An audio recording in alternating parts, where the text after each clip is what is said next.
The friends of God were not satisfied with preaching the gospel. They rejected and condemned the Roman Catholic dogmas which did not agree with the Bible. As Protestants sometime later, they denied purgatory, indulgences, worship of saints and relics. They didn't confess their sins to the priest. For them, holy or blessed water and the sign of the cross meant nothing. They didn't believe in the sacrifice of the Mass or the real presence of Christ in the host. The Christian slanders as Cathars also declared that the Roman churches were robbers' dens, churches of loops, two-faced frauds, which agree with how even Catholic historians portray them today. To the Albigenses, the Catholic priests were betrayers, liars, and hypocrites. Saint Peter never came to Rome and didn't institute the papacy. Therefore, they denied that the Catholic Church was the Church of Christ. Neither were the Pope successors of the apostles. They were successors of the emperors. Is it any wonder they held these views? Pope Gregory VII, decades earlier, had pronounced papal supremacy over any other power in the world, be it kings, cardinals, or princes.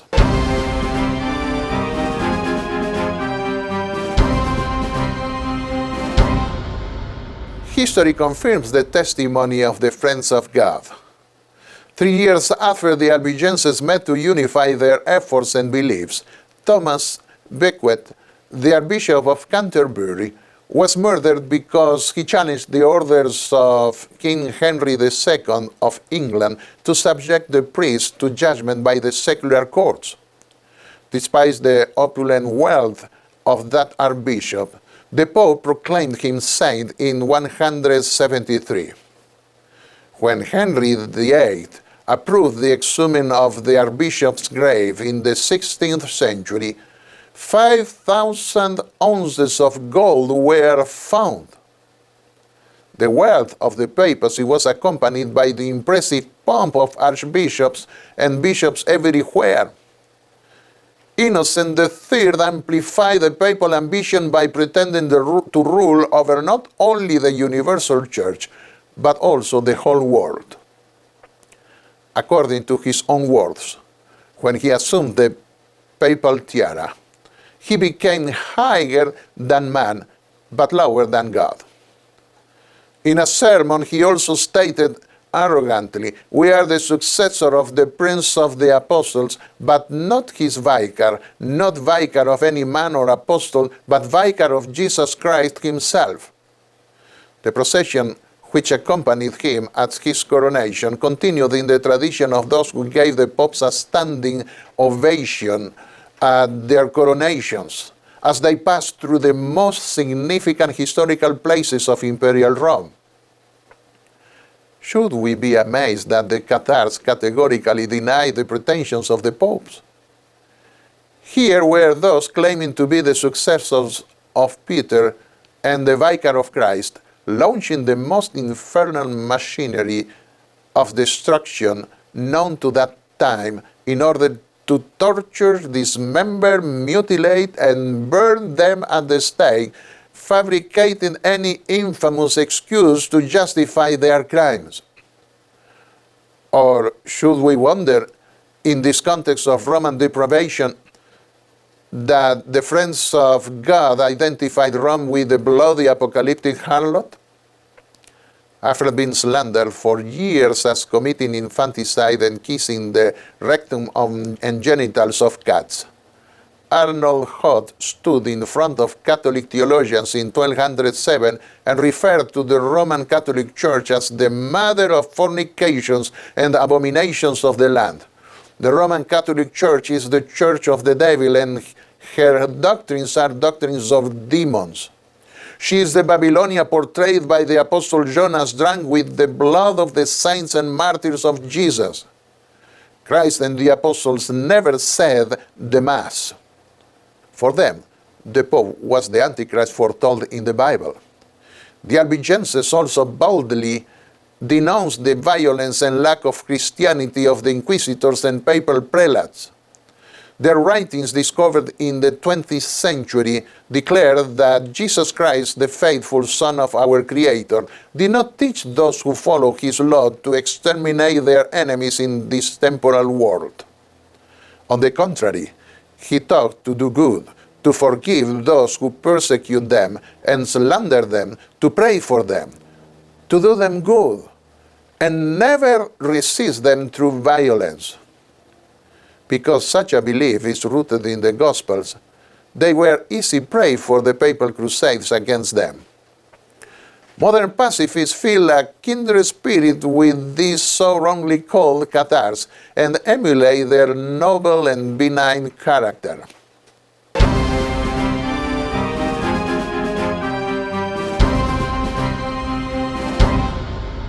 In marked contrast to the opulence and pomposity of the Roman clergy, the life of the ordained preachers, wrongly called perfect heretics by Rome, was sacrificial and austere. Since in the year 1150 they could be seen walking in pairs along the rivers and paths of the Languedoc with a thin belt of leather around their waist on black clothes. They opened stores in the cities and towns, often as weavers. They were not mendicant monks. They were known for their hard and honest work. They didn't ask anything, no alms, no maintenance, nothing. The only thing they sought was listeners. The only ritual practiced by them was the consolamentum granted to those who were dying. Those who were so ordained could also baptize and ordain others to ministry. In one generation, these humble and sacrificial preachers could convert hundreds of thousands.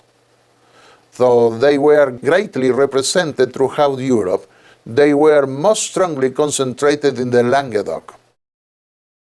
Rainier, a former ordained minister of the Friends of God, stated that there were about 2,550 preachers, wrongly called perfects, in Lombardy and Tuscany alone. After the greatest massacres, there remained about 200 preachers. Believers, however, would exceed overwhelmingly the leaders whom the Church would later call perfect heretics. The honest practice of faith, which disdains profit and exploitation of worshippers, greatly contrasted the pomp of the popes and the corruption of the clergy, which lived in luxury and waste. In order to counteract the power of the Albigensian preaching, Pope Innocent III ordered Francis of Assisi and Domingo of Guzman to mimic the poverty the Cathar preachers through their mendicant orders. But they were not able to convert the Cathars. Therefore, this Pope and his successors commissioned these two orders to exterminate the defamed Cathars. And they did it through the awful course of the Inquisition. For nearly 700 years, Dominicans and Franciscans would employ the most cruel and barbarous methods of torture known to history in order to extirpate heresy.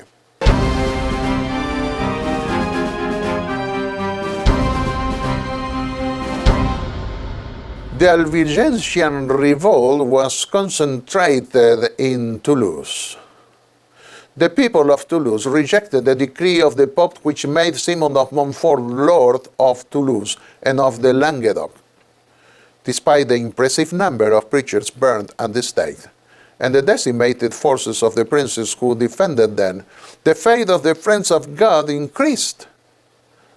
As they saw the cruelty coming from the papacy, more and more people were convinced that God could not be in Rome, that the Roman Catholic Church could not represent the deity, nor could the Pope be the vicar of Christ.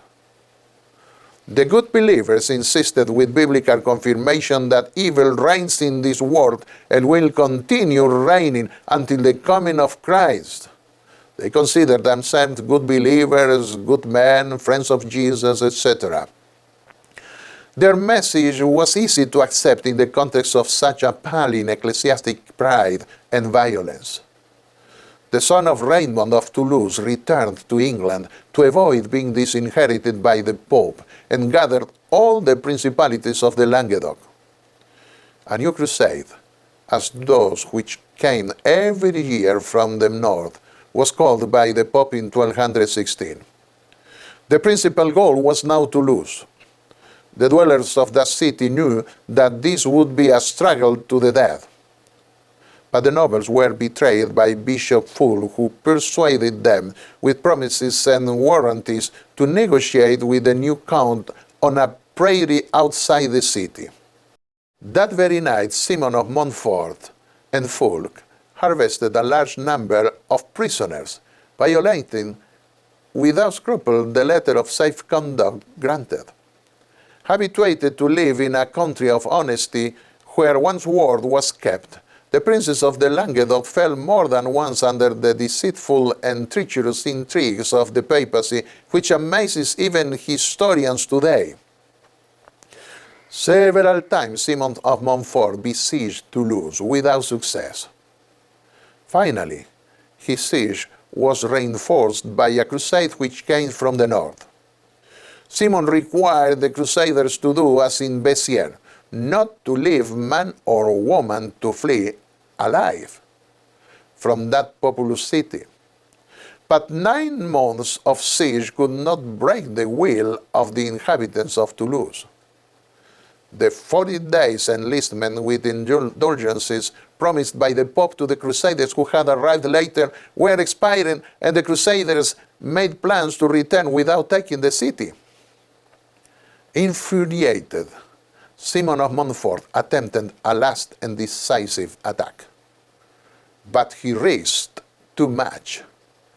He and his brother were killed by one of the large stones thrown by the catapults of the city. His last prayer before the attack was, "Jesus Christ the righteous, give me now death or victory." And Jesus Christ answered that prayer. He gave him the death he deserved. The stone thrown from the city smashed his head to pieces. The great friend of Domingo of Guzman, the father of the Dominicans, made powerful by Pope Innocent III before dying in 1216, had now found his grave. The crusade was dismantled 1 month later in complete failure. It was July 1218. Santo Domingo de Guzman died in 1221. Far from hating the friends of God as causing so much disgrace, the people, even Catholics, began to see the bishops of Rome as their true enemies. A new crusade, called now by Pope Honorius III in 1219, was led by Louis, son of Philip August, king of France, and Amaury of Montfort, son of Simon of Montfort. 20 bishops, 30 counts, 600 knights, and 10,000 soldiers arrived, intent upon seizing Toulouse. Their first work was to massacre a small and inoffensive town of 7,000 inhabitants called Marmande. But they could not intimidate the people of Toulouse, and the expiration of 40 days of forgiveness of sins found them again having failed to obtain the principal city of that region.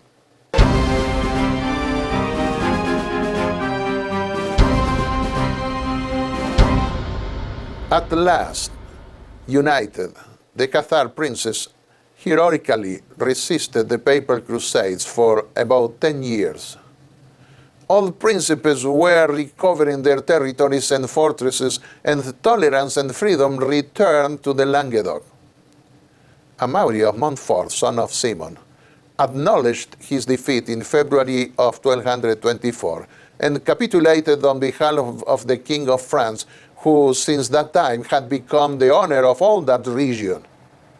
Harangued by the Cardinal of Rome, the Kingdom of France organized a great crusade in 1226, the greatest since the first one launched to crush the friends of God.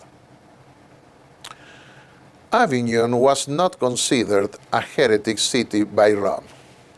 It was there that the famous papal captivity of Avignon took place 1 century after the Crusades against the Albigenses. For 70 years, the papacy moved its see from Rome to that city in the midst of controversies with other popes who disputed the crown of the so-called Holy See. The city had promised the Crusaders free passage toward the south, including their access to the bridge. But when the city saw the kind of people involved in the crusade, they became afraid. In an unexpected movement, the city decided to close its doors. The Crusaders were infuriated and sieged Avignon for 3 months until the city capitulated. The fall of Avignon plunged the inhabitants of the Languedoc into despair. Cardinal Romano of Paris, Bishop Fulk, and Peter Amiel, successor of Arnold Amaury, Archbishop of Carmona, took advantage of that moment of apparent success to send preachers from town to town to warn the peaceful populations of what had happened to Béziers with the destruction of its population of 20,000 and Marmande with a similar fate of all of her 7,000 inhabitants. Only one response to this intimidation would be accepted: unconditional surrender.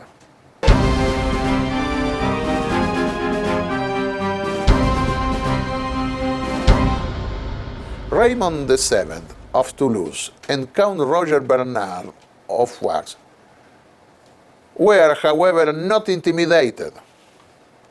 They organized guerrilla attacks which were decimating the forces of the Crusaders, already greatly weakened at Avignon. At that moment, Louis VIII, King of France, died in November of dysentery, which he contracted during the siege of Avignon. His son was left to the care and governance of his mother, Blanca of Castilla, and of Cardinal Romano. All would see that Blanca of Castilla and Cardinal Romano would share more than prayers. They would offer each other a double service which would unite them as lovers and defenders of the church and state interest. The magnates of France and Rome grasped that it would be impossible to force the submission of the Counts of Foix and Toulouse. Therefore, they decided to try a new tactic. Europe would see how, in order to crush the legitimate inhabitants of the land, the conventional norms of war would be broken again by acts of vandalism. Instead of attacking them directly, they would destroy their crops and harvests. Water wells would be poisoned. Small towns and populations were finally burned and leveled, weakening all that vast region.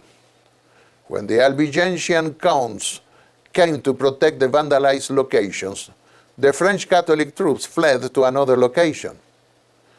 The message was clear: they must surrender and accept the yoke of Rome or die of hunger and thirst. The bishops stimulated and applauded the vandalism of the Crusaders. They went everywhere warning the populations of what happened to former towns who didn't surrender. For only 10 years could the princes of Languedoc recover and keep their noble independence, granting their lands the freedom they desired. Though invincible in battle, Raymond VII finally had to surrender. With all his harvests destroyed, his olive trees and vineyards uprooted and burned, he could not survive even in his walled cities. In 1229, he capitulated and was taken to Paris, where he was whipped and imprisoned for a time. The lashes on his naked back were followed by a Te Deum, which sounded in the Notre Dame Cathedral to seal the joy of the triumph. Only his relationship with Blanca of Castilla saved him from being burned at the stake. From then on, over the course of an entire century, by torture and execution, the courts of Inquisition succeeded in eliminating what remained of the friends of God. The work of the Inquisition, tested for the first time in the land of Clovis, would emigrate to all Europe and Latin America for 600 years, honoring with its horrifying methods the Holy Father who conceived it. The prophet had anticipated this long ago. Daniel wrote, "He will become very strong, but not by his own power. He will cause astounding devastation and will succeed in whatever he does. He will destroy the holy people," Daniel 8:24. The only thing the friends of God could do was to dream of the promises of the Lord, who, speaking of the future glory, said, "Blessed are the meek, because they will inherit the earth." Matthew 5, verse 5.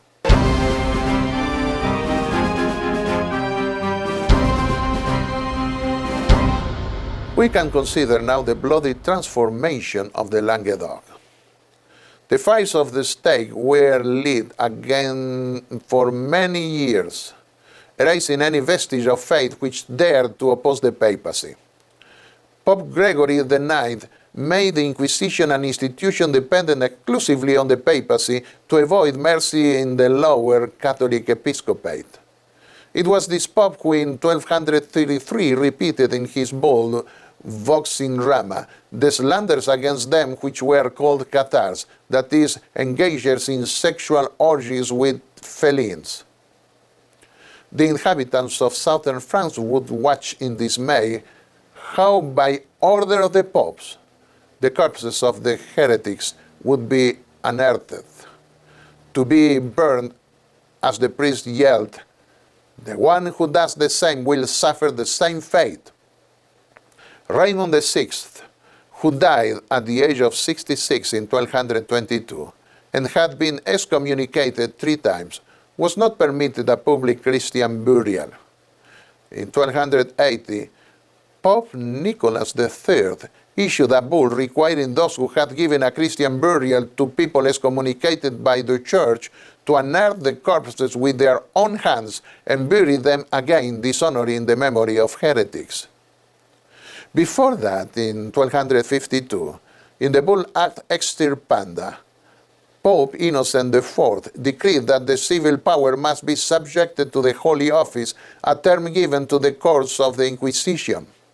In other words, no civil authority, not even the king, could oppose the inquisitor lords in their macabre work of death. Gregory IX, together with Cardinal Romano, decided that part of the heretic's belongings would be given to anyone who betrayed a heretic. That booty would be paid by the treasury of the already exceeded taxes of Raymond VII. In this way, the confiscated property was divided between the informant, the church, and the crown. Decency, purity, and nobility would desert the Languedoc to welcome lies, treason, and cruelty. In 1233, a simple worker called Jean Textor cried out in the streets of Toulouse while being interrogated by the Inquisition, "Lords, hear me. I am not a heretic, because I eat meat, lie, and swear." The people stopped, laughed loudly, and clapped their hands for the defense of the poor worker. Another incident that took place the next year is considered typical. It shows once more the falsity and cruelty of the presumed Roman vicars of Christ. A wealthy old lady of Toulouse requested on her deathbed to receive the consolamentum of a preacher. One of the servants betrayed her, doubtless expecting to receive part of the booty.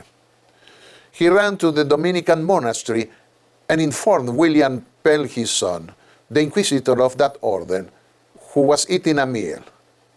The inquisitor bishop and the other Dominicans, together with the prior, went immediately to see the lady. The relatives of the old lady warned her in a whisper who had come. But the old lady didn't understand. The bishop pretended to be a Cathar and asked her to give testimony of her faith. He exhorted her to keep herself firm in her convictions. The woman gave her testimony, and the bishop hurried to prepare a stake to burn her before she died, so her condemnation could be a lesson to anybody. Then he returned with his monks and proceeded to thank God and Saint Domingo on his day of feast, his birthday in glory, August 5, 1234. After that, they enjoyed the meal that had been interrupted. As in ancient times, rebellion and treachery against the Lord, turning our backs on our God, inciting revolt and oppression, uttering lies our hearts have conceived. So justice is driven back and righteousness stands at a distance. Truth was stumbled in the streets. Honesty cannot enter. Yes, truth is lacking, and he who turns aside from evil makes himself a prey. Now the Lord saw, and it was displeasing in his sight, that there was no justice. The prophet continued saying, "For your hands are stained with blood, your fingers with guilt. Your lips have spoken falsely, and your tongue mutters wicked things." No one calls for justice. No one pleads a case with integrity. They rely on empty arguments. They utter lies. They conceive trouble and give birth to evil. Their deeds are evil deeds, and acts of violence are in their hands. Their feet rush into sin. They are swift to shed innocent blood. They pursue evil schemes. Acts of violence mark their ways. The way of peace they do not know. There is no justice in their paths. They have turned them into crooked roads. No one who walks along them will know peace. Isaiah 59, verses 3 to 8.